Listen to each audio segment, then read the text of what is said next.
Bismillahirrahmanirrahim. Innal hamdalillah nahmaduhu wa nasta'inuhu wa nastaghfiruh wa na'udzubillahi min syururi anfusina may yahdihillahu fala mudhillalah wa may yudlil fala hadiyalah. Asyhadu an la ilaha illallah wa asyhadu anna Muhammadan abduhu wa rasuluhu allazi lan nabiyya ba'da, amma ba'du.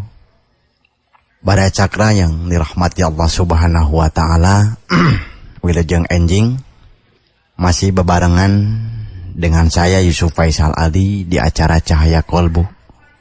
Pada pagi hari ini, para cakra, ayo kita bareng-bareng membuka kembali ayat-ayat suci Al-Quran mengenai pembahasan tafsir Al-Fatihah.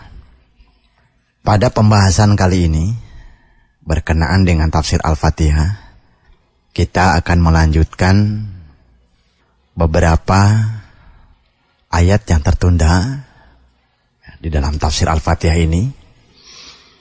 Pada beberapa waktu yang lalu, kita baru membahas tafsiran Al-Fatihah ayat 1 sampai ayat 3.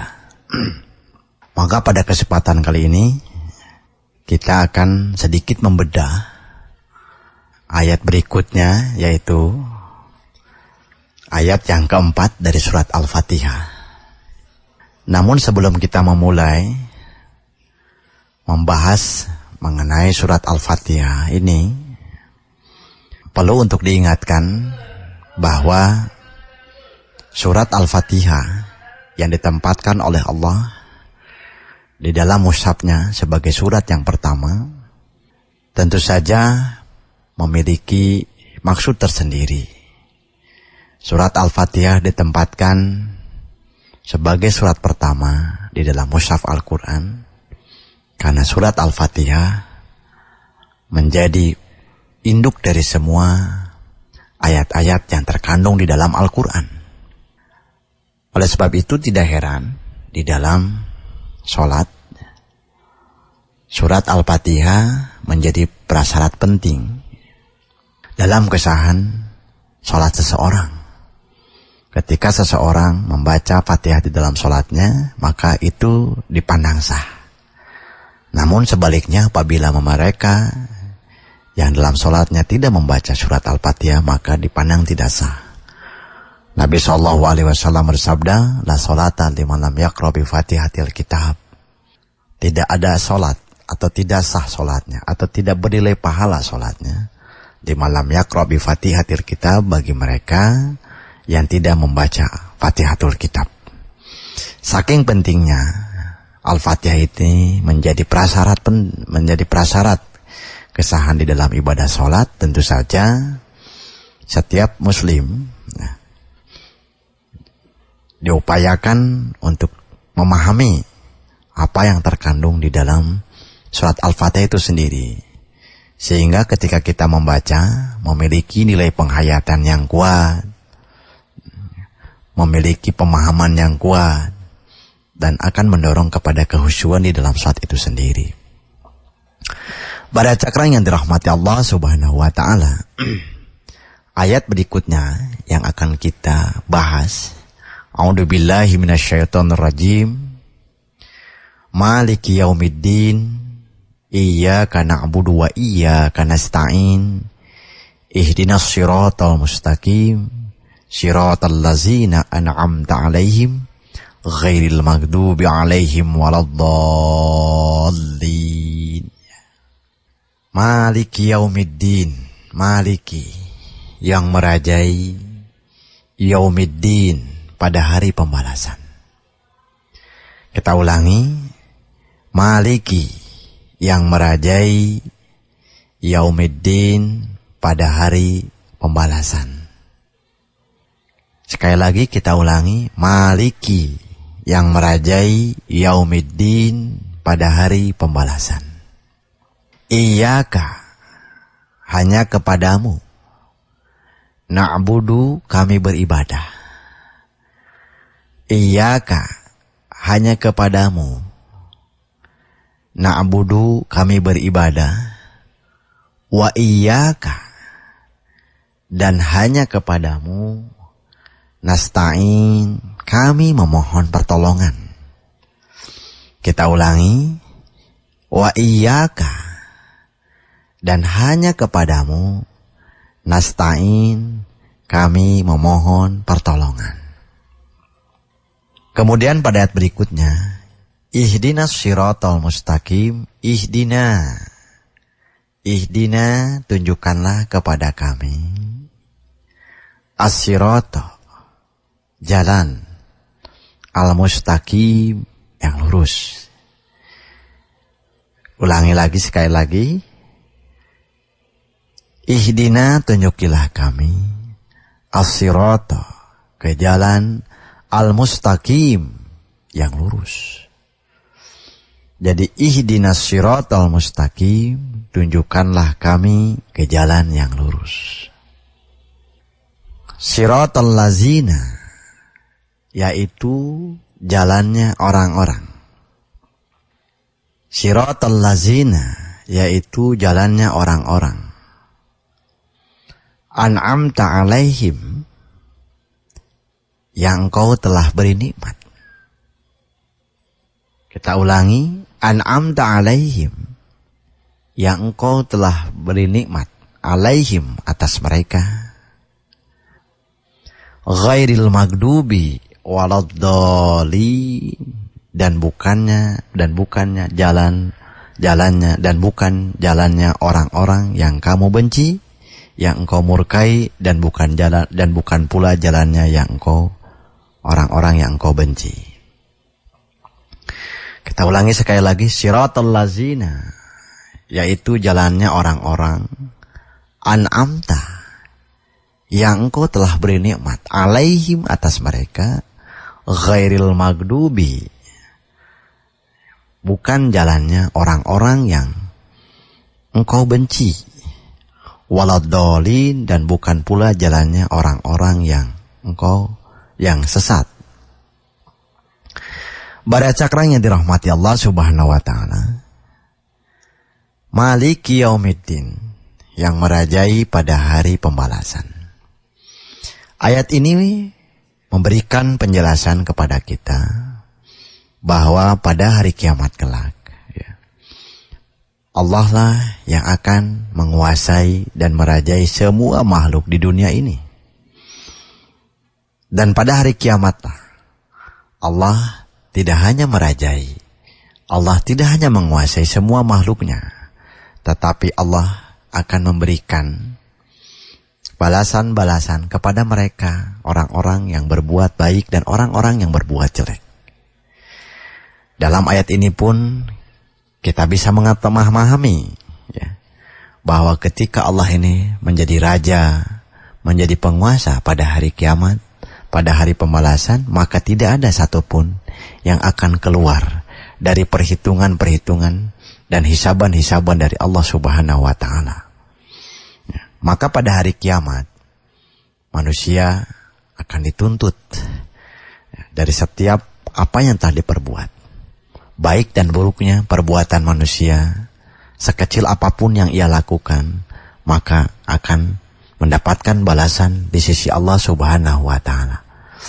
Oleh sebab itu, ayat ini menjelaskan Maliki Yaumiddin, yang merajai, yang menguasai pada hari pembalasan. Para cakrang dirahmati Allah Subhanahu wa taala, tentu saja Allah sebagai Al-Malik, sebagai raja, sebagai penguasa, tidak hanya sebagai penguasa di yaumil akhir saja. Tentu saja kita meyakini bahwa ketika hidup di dunia ini, Allah pun adalah sebagai raja, sebagai penguasa. Apa yang ada di muka bumi ini, langit dan bumi beserta isinya, Allah lah yang menguasai, Allah lah yang merajai. Dan itu pun harus menjadi keyakinan kita, bahwa hidup di dunia ini ada Sang Maharaja, ada Sang Maha Penguasa, yaitu Allah Subhanahu wa ta'ala.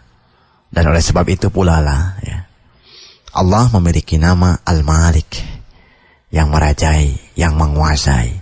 Karena tidak ada penguasa, karena tidak ada pemilik seorang pun kecuali hanya Allah. Tidak ada penguasa, hanya Allah. Tidak hanya Tidak ada seorang pun yang memiliki, yang mengurus, yang mengatur semua yang ada di muka bumi ini, semua yang ada di alam semesta ini. Hanya Allah dan Allah lah sebagai raja dan pemiliknya. Oleh sebab itu, para cakra yang dirahmati Allah Subhanahu wa taala, ayat ini mempertegas kepada kita bahwa Allah tidak hanya sebagai penguasa di muka bumi, tetapi juga Allah menjadi penguasa dan rajanya nanti di yaumil akhir untuk memberikan balasan-balasan terhadap perbuatan yang telah dilakukan oleh manusia. Baik itu perbuatan amal soleh maupun perbuatan-perbuatan yang tidak baik atau yang tidak soleh. Kemudian pada ayat berikutnya Allah menegaskan iyyaka na'budu, hanya kepadamu na'bud, kami beribadah.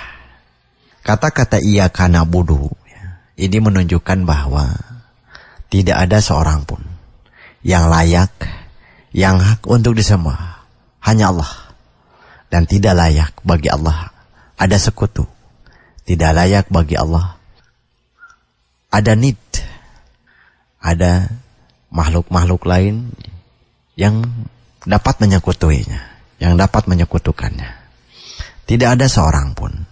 Ketika iyyaka na'budu, hanya kepadamu kami beribadah, maka keyakinan kita bahwa ibadah hanyalah kepada Allah semata, bahwa ibadah kita didorong atas dasar petunjuk Allah, bahwa ibadah kita hanya untuk Allah, bukan untuk makhluk lainnya, bukan untuk manusia, bukan bagi orang yang kita cintai, dan bukan pula ibadah kita bagi orang-orang yang kita sukai dan kita senangi. Tetapi ini adalah mutlak. Ketika seseorang membaca iyyaka na'budu, hanya kepadamu kami beribadah, maka mutlak ibadah kita hanya untuk Allah dan hanya kepada Allah. Oleh sebab itu di dalam ayat lain pun disebutkan inna sholati wa nusuki wa mahyaya wa mamati lillahi rabbil alamin.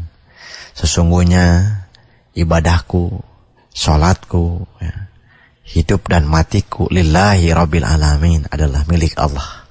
Ya, untuk Allah dan hanya bagi Allah. Oleh sebab itu para cakra yang dirahmati Allah Subhanahu wa taala, ketika manusia, kita seorang muslim membaca iyyaka na'budu, yakinilah bahwa Allah lah yang memiliki hak untuk disembah, untuk diibadahi oleh kita. Selain itu adalah batil. Perlu kita ingat ya, bahwa apa yang dimaksud dengan na'bud, ibadah itu adalah tidak hanya sebatas pada persoalan-persoalan ibadah ritual semata. Tidak hanya sebatas sholat, tidak hanya sebatas zakat, tidak hanya sebatas ibadah haji. Ibadah dalam Islam, dalam ajaran Islam itu banyak ragamnya.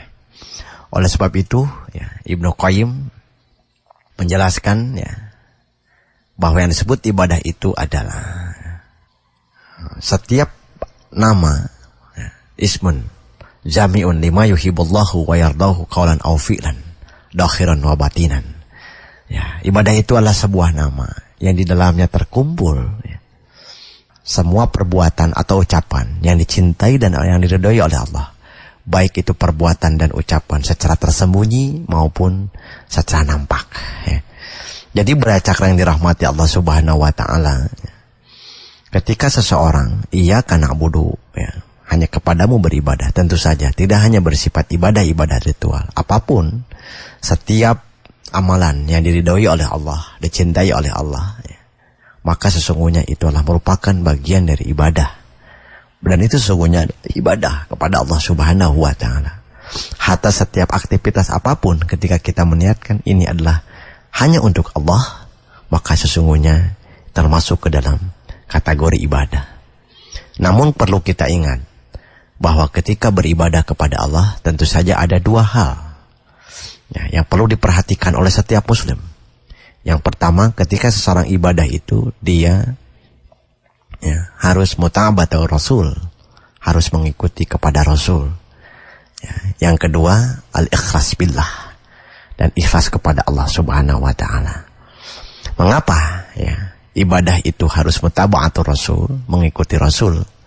Karena ibadah dengan mengikuti Rasul, sesungguhnya ibadah itu sudah memenuhi syarat syariat. Dan sebaliknya ya, ketika seseorang beribadah kepada Allah tidak sesuai dengan apa yang diperintahkan oleh Allah, tidak sesuai dengan dicontohkan oleh Rasul, maka sesungguhnya ibadahnya akan tertolak. Nabi SAW bersabda, "Man amila amalan laisa amruna fahuwa raddun." Ya, siapa saja yang melakukan satu perbuatan amal tanpa ada perintah kami, kata Rasul, ya, tanpa ada perintah kami, yang maksudkan adalah syariat, fahuwa raddun, maka akan tertolak. Maka ketika iyyaka na'budu, ya, hanya kepadamu kami beribadah, maka lakukanlah ibadah sesuai dengan petunjuk Allah dan contoh Rasulullah SAW. Di samping itu, ketika seseorang beribadah kepada Allah, maka lakukanlah dengan ikhlas. Ya, lakukanlah dengan hanya mengharap keridhaan, hanya mengharap kecintaan dari Allah Subhanahu wa Ta'ala. Apalah artinya seseorang melakukan amal kebaikan, namun dia tidak mengharap ridho Allah. Dia hanya mengharap penglihatan dan pujian manusia. Maka sesungguhnya itu adalah perbuatan baik yang sia-sia. Oleh sebab itu, para cakra yang dirahmati Allah, ketika seseorang hendak beribadah, lakukanlah dua hal. Satu, mengikuti contoh Rasul. Yang kedua, ikhlas. Ya, dengan ikhlas dan mengikuti Rasul, maka seseorang ketika menyebutkan iyyaka na'budu, hanya kepadamu kami beribadah, maka itu sudah memenuhi sejatinya seseorang ibadah kepada Allah Subhanahu wa Ta'ala. Kemudian ayat ini dilanjutkan, wa iyyaka nasta'in, dan hanya kepadamu kami memohon, meminta pertolongan. Para cakra yang dirahmati Allah Subhanahu wa Ta'ala, ini memberikan penegasan, tidak ada seorang pun yang layak untuk dimintai pertolongan, hanya Allah. Ini menunjukkan bahwa seseorang ketika memiliki ketauhidan yang kuat, dia tidak hanya meyakini dan hanya beribadah kepada Allah semata. Dia pun hanya meminta pertolongan kepada Allah semata, tanpa kepada yang lain. Ketika seseorang menyatakan diri dalam bacaannya, iyyaka nasta'in, hanya kepadamu kami meminta pertolongan, tentu saja ya, kita tidak dibenarkan meminta pertolongan ya, kepada makhluk, barang-barang pusaka, barang-barang yang dianggap sakti dan lain sebagainya, karena itu merupakan perbuatan syirik ya. Dan oleh sebab itu, para cakra yang dirahmati Allah Subhanahu wa Ta'ala, ya, memohonlah kepada Allah ya, tanpa harus memohon kepada makhluknya, karena Allah lah yang akan mampu memberikan apa yang kita mohonkan, karena Allah lah maha yang dapat, dat yang maha memenuhi kebutuhan kita, keinginan kita, karena Allah lah maha dan maha dalam segala hal. Sehingga apabila seseorang meminta kepada selain Allah, sesungguhnya dia menganggap bahwa Allah itu tidak mampu, bahwa Allah itu tidak sanggup untuk memenuhi, untuk dimintai pertolongan oleh kita. Para cakra yang dirahmati Allah Subhanahu wa Ta'ala, tentu saja kita tidak hanya meminta, tetapi kita pun harus beribadah. Ayat ini ya, menjelaskan kepada kita bahwa ketika iyyaka na'budu wa iyyaka nasta'in, maka perbanyaklah ibadah terlebih dahulu, kemudian memohon pertolongan kepada Allah. Dan kebanyakan dari kita ini banyak memohon pertolongan kepada Allah, tetapi na'budnya ya, dilupakan, diabaikan. Sehingga bagaimana mungkin para cakra yang dirahmati Allah Subhanahu wa Ta'ala, penghambaan kita akan sempurna di sisi Allah kalau kita hanya meminta dan meminta tanpa dibarengi dengan ibadah yang sebenarnya, tanpa dibarengi dengan ibadah yang sesungguhnya, tanpa dibarengi dengan ibadah kepadanya yang sesuai dengan petunjuk dan perintah apa yang dicontohkan oleh Rasulullah SAW. Para cakra yang dirahmati Allah Subhanahu wa Ta'ala, kemudian pada ayat berikutnya, ihdinas siratal mustaqim, tunjukilah kami kepada jalan yang lurus. Para cakra yang dirahmati, ihdina, tunjukilah. Ini adalah salah satu bentuk permohonan kita kepada Allah untuk senantiasa meminta petunjuk dan petunjuk. Mengapa demikian? Karena petunjuk Allah yang akan dapat menjadi pelita di dunia ini. Petunjuk Allah lah yang akan menjadi pembimbing kita di yaumil akhir nanti. Petunjuk Allah lah yang akan memberikan kebahagiaan di dunia dan di akhirat. Nah, karena petunjuk Allah lah yang akan menerangi hati kita. Petunjuk Allah lah yang akan membukakan kegelapan hati. Petunjuk Allah lah yang akan membukakan kesesatan-kesesatan. Membukakan kesesatan-kesesatan yang ada di dalam diri kita. Oleh sebab itu, Badai Cakra yang dirahmati Allah Subhanahu wa Ta'ala, ya, sesungguhnya ketika kita membaca Fatihah, di sanalah sudah terdapat kandungan permohonan petunjuk kepada Allah. Petunjuk apa? As-siratal mustaqim, kepada jalan yang lurus. Badai Cakra yang dirahmati Allah Subhanahu wa Ta'ala, jalan lurus itu hanya satu, yaitu jalannya Allah. Oleh sebab itu dalam ayat lain disebutkan anna hada sirati mustaqim, bahwasanya ini adalah jalanku yang lurus, kata Allah. Jadi jalan kebenaran itu hanya satu, jalan yang lurus itu hanya satu, yaitu jalannya yang ditunjuki oleh Allah Subhanahu wa Ta'ala, jalannya kebenaran. Ya. Oleh sebab itu di dalam as-salat, di dalam salat, ketika kita berdoa kepada Allah, membaca ihdinas shiratal mustaqim, sesungguhnya manusia sudah memohon kepada Allah untuk memintakan petunjuk kepada jalan yang lurus, ya. Jalan yang diridhoinya, jalan yang sesungguhnya, yang dapat menempuh kehidupan kita yang sejati di hadapannya.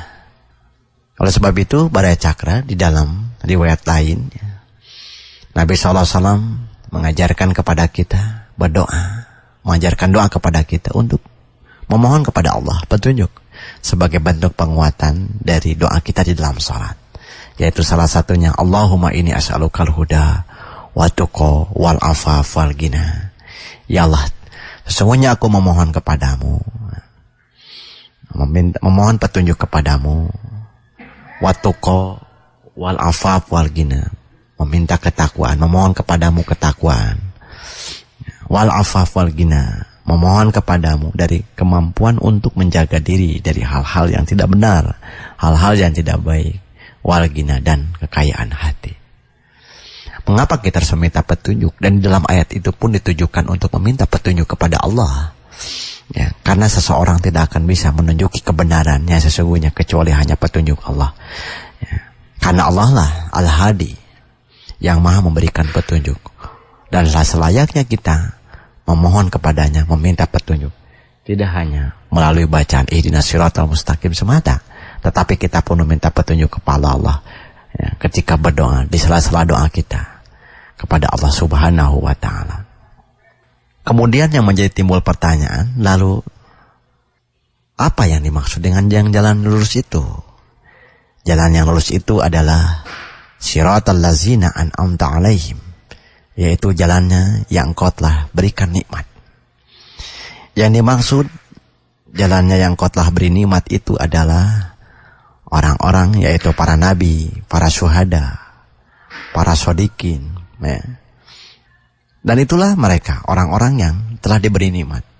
Maka sesungguhnya ketika kita memohon kepada Allah, ihdinas shiratal mustaqim, tunjukilah kami kepada jalan yang lurus, artinya diberikan petunjuk untuk mampu menelusuri jalan-jalannya para nabi, yang telah ditempuh oleh para nabi, yang telah ditempuh oleh para syuhada, oleh orang-orang yang benar, oleh orang-orang yang memiliki tingkat kebaikan yang sejati di sisinya. Karena itulah jalannya sesungguhnya. Tidak ada jalan yang terbaik kecuali hanya jalannya yang ditempuh oleh para nabi, oleh para syuhada, oleh para shodikin, orang-orang yang benar. Dan sesungguhnya inilah hakikat dari shiratal mustaqim, jalan yang lurus, jalan Allah yang telah ditunjukkan kepada mereka, para nabi, sekali lagi para rasul, para syuhada, dan para shodikin. Ghairil maghdubi alaihim waladdallin, bukan jalannya yang Engkau al-maghdub, yang Engkau murkai. Jadi yang jalan lurus itu adalah bukan jalannya yang dimurkai oleh Allah. Siapa yang mereka? Orang-orang yang dimurkai oleh Allah. Orang-orang yang dimurkai oleh Allah itu adalah orang-orang yang mereka sudah mengetahui jalan kebenaran yang ditempuh oleh para nabi, para rasul. Kemudian mereka mengabaikannya. Kemudian mereka tidak mengindahkannya. Kemudian mereka meninggalkannya. Itulah di antara ciri-ciri al-maghdub dalam ayat ini. Nah, ketika seseorang mengetahui perjalanan kebenaran yang ditelusuri, yang ditempuh oleh para nabi dan rasul, orang-orang yang soleh, orang-orang yang syuhada, orang-orang yang benar, dan kita mengabaikannya, maka sesungguhnya kita sudah berada di dalam jalannya al-maghdub, orang-orang yang dibenci oleh Allah. Kemudian pada ayat ini dilanjutkan waladhdallin, dan bukan pula orang-orang yang sesat. Orang yang sesat dimaksudkan adalah mereka orang-orang yang mengetahui tentang sesuatu hal berkenaan dengan agama, tapi dia secara jelas-jelas menolak, secara jelas-jelas dia meninggalkan, dia tidak menerimanya. Bahkan dia menjadikannya sebagai guyonan. Petunjuk-petunjuk Allah itu hanya sebagai cemoohan. Petunjuk-petunjuk Allah itu bukan menjadi sebagai tuntunan, tetapi menjadi tontonan.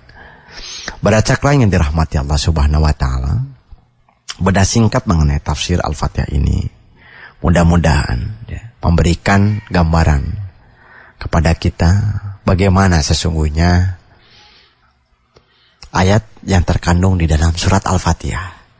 Pada intinya, di dalam surat Al-Fatihah ini adalah mengandung nilai-nilai ketauhidan, mengandung dorongan kepada kita, mengandung mana untuk mendorong manusia untuk senantiasa mengesahkan Allah, untuk senantiasa bertauhid dan berpaling dari sikap berpaling dari sikap kezaliman. Kenapa? Karena orang-orang yang zalim sesungguhnya orang-orang yang tidak memiliki nilai-nilai ketauhidan. Karena orang-orang yang zalimlah mereka orang-orang yang sesat maksudnya. Orang-orang yang sesat lah, orang yang zalim mereka itu orang-orang yang tidak mendapatkan, tidak bernilai ketauhidan, tidak memiliki ketauhidan yang kuat di sisi Allah Subhanahu wa Ta'ala. Dan oleh sebab itu sekali lagi beracaklah yang dirahmati Allah Subhanahu wa Ta'ala, apa yang saya sampaikan pada pagi hari ini berkenaan dengan surat Al-Fatihah ya, mudah-mudahan memberikan gambaran secara umum tentang bagaimana isi dari surat Al-Fatihah dan bagaimana seharusnya kita memahami dan menghayati semaksimal mungkin, sebaik mungkin, dan kita berupaya mengamalkannya dari surat Al-Fatihah ini. Karena surat Al-Fatihah ini tidak hanya sekedar untuk dibaca, tetapi untuk diamalkan dalam kehidupan sehari-hari kita, sehingga surat Al-Fatihah yang memiliki banyak keutamaan, memiliki keutamaan akan lebih bernilai apabila seseorang mengaplikasikannya, merealisasikannya dalam kehidupan sehari-hari. Berdasarkan rahmat Allah Subhanahu wa Ta'ala ya.